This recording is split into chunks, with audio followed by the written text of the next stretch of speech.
Focke-Wulf Ta-154 Mosquito, a two-seat twin-engine fighter designed by Kurt Tank. The project was codenamed Vespe, but its unofficial name Mosquito was widely adopted as it was to engage in an even fight with its British counterpart. Due to low production, underdeveloped design and lack of combat successes, it was considered a failed design.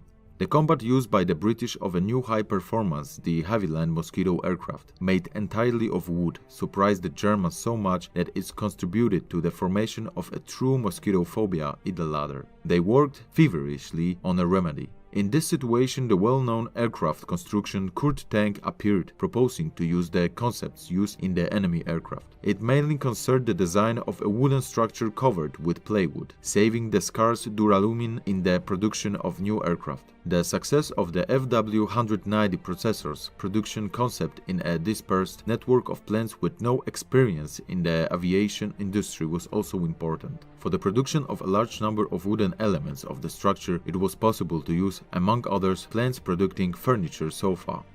Tank also decided to use the offer of Oberstleutnant Victor von Lossberg, tried to use relatively easily available Jumo 211 engines used in U-88 and He-111 bombers for the construction of twin-engine fighters. Thus, in October 1942, the design of the high-speed Ta-211 bomber and its variant were created, supposed to be a night fighter.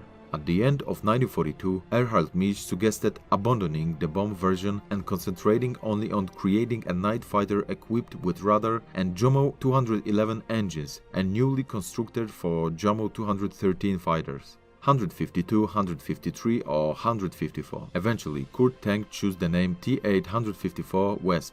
The design of the T-854 was commissioned to a design office in Bad Eilsen, and Ernst Kniep was assigned the project management. Its construction team consisted of Ludwig Mittelhuber, Gotthold Matthias and Herbert Wolf. The completion of the design work was scheduled for July 15, 1943.